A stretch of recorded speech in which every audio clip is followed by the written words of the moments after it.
There was once a village where everyone was rich. Well, everyone except one little man who was astonishingly poor.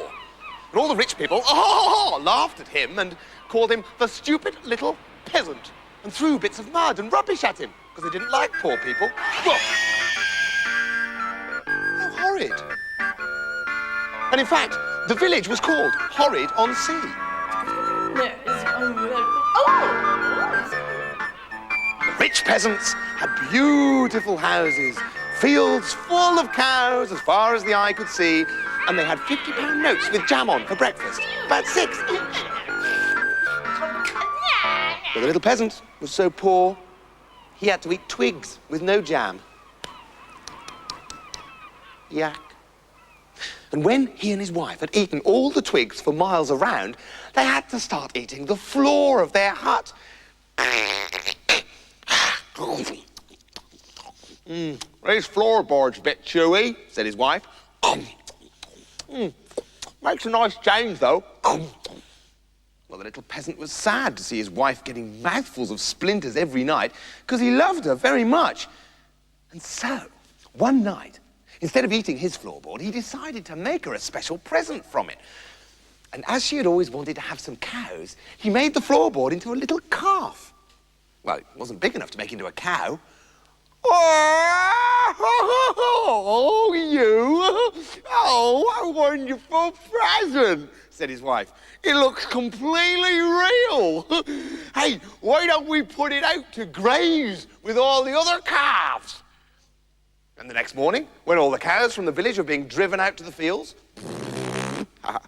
the little peasant called out to the cowherd, "Hey, I've got a little calf too.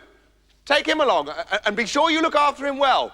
"Oh, righty-ho," said the cowherd. And he took the wooden calf to the top of a cliff and chucked it in the sea. Splosh.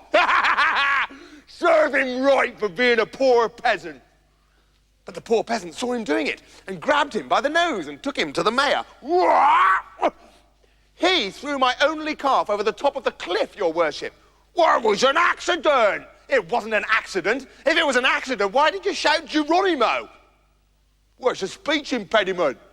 "Both of you shut up. Pop, pop. Either way, it was very careless," said the mayor. "Right, cowherd, you'll give the little peasant a cow to replace his lost calf. Hey, but don't worry, because I'll pick which one you have to give him." Geronimo, nice one. And because the mayor didn't like the little peasant either, he picked the most sickly, manky, 10,000-year-old cow and gave him that. Well, the little peasant rushed home. "Look, wife, we got a real cow." Bonk. "Oh, no, it's dead." They don't last long, do they? This farming's a lark, isn't it? "Oh, well, never mind. It can't be helped," said his wife. "Take its skin off and see what you can get for it down the market." "Well, I don't think you get much for a cow with no skin." Ugh. "No, I mean sell the skin, you dope." "Oh, right." So the little peasant set off to town with his cowskin under his arm. And, whoa, no, it started pouring with rain, like all the clouds were tipping out their paddling pools. Whoa, no. And up ahead, he saw a rich farmer's house. So he ran, and he knocked on the door. "There's no one at home. Please, let me in." "Well, are you rich?" "No." "Well, get lost then." "Please let me in, I'm soaking wet." "Oh, all right, come on in," said the voice. The door opened and there stood the rich farmer's sneaky brother. "Well, come in quickly and don't rip on the furniture." "Are you hungry?" "Oh, yes, I am very hungry." "Well, tough, there's no food. Would you like a comfortable bed for the night?" "Oh, yes, please." "Well, you can't have one.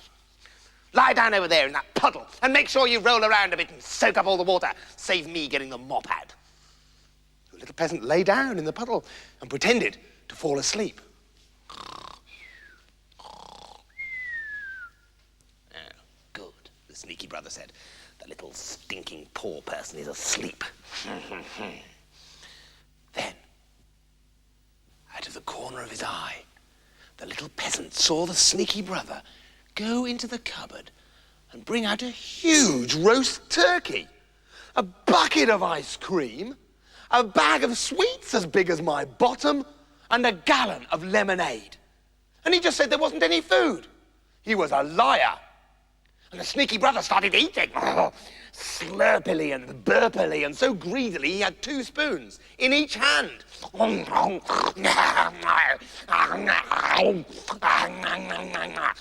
This is great. This is my favourite thing. Ow, that's the plate. Well, it's my second favourite thing. My favourite thing would be if I was the mayor. Oh, I'd love to be the mayor. If I was the mayor, I could eat. I could eat everyone's food. I could boss everyone around, and they'd all have to smile at me, even when I was pinching them, because I'd be the mayor. And suddenly he heard, "Hello, I'm home." Oh no, it's my good brother. I must hide the food. And the sneaky brother was in such a panic, he hid all the food in the bed.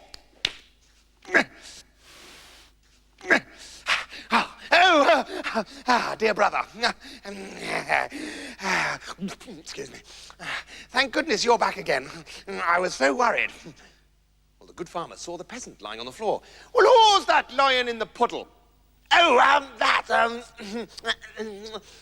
well, you know me. It's just some poor person I was very kind to." "Well, that's very good," said the farmer. "We must all be very kind to poor people. Now, could I have something to eat, please? I am starving." "Oh, no, you can't. Oh dear, I think I've given all the food away to poor people. There's only this bit of mouldy bread left." But the good farmer went over to the little peasant, woke him up and said, "Hello, little poor person. I've got a piece of mouldy bread. Would you like half of it? And you can't be comfortable on the floor. Get up and go and lie in the bed." No, not the bed, because he absolutely insisted on lying on the floor. You love it down there, don't you? Say yes. "Well, there's not much room in the bed," said the peasant, "with all this food in it." And the good farmer gasped with amazement when he saw the feast under the quilt. "Goodness gracious," he said, "why is all that food in the bed?" I don't know, maybe it was tired.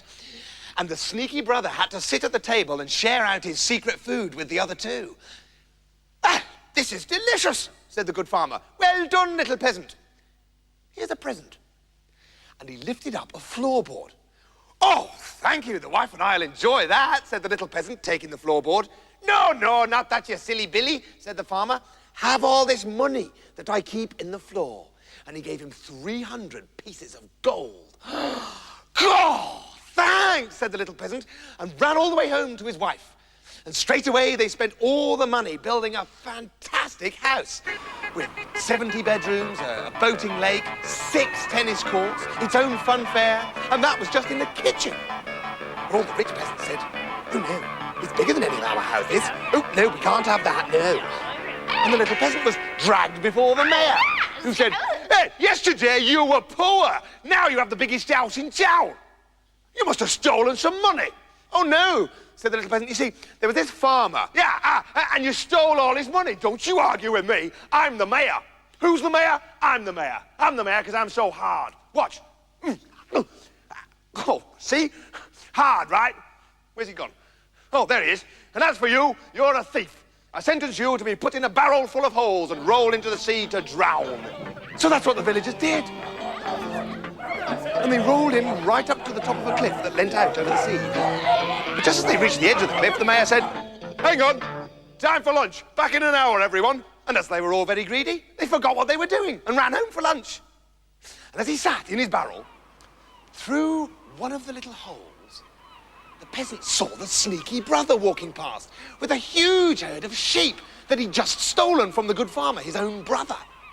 And remembering that the horrid sneaky man wanted to be mayor, the little peasant hit upon a plan and started to shout, "No, I will not do it. If the whole world insists on it, I will not do it."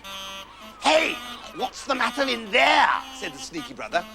"They want to make me the mayor of the whole village if I stay in this barrel for an hour, but I'm fed up with it and I don't want to do it." "Hey, I'll do it," said the sneaky brother. "I'll be the mayor." And he got straight into the barrel.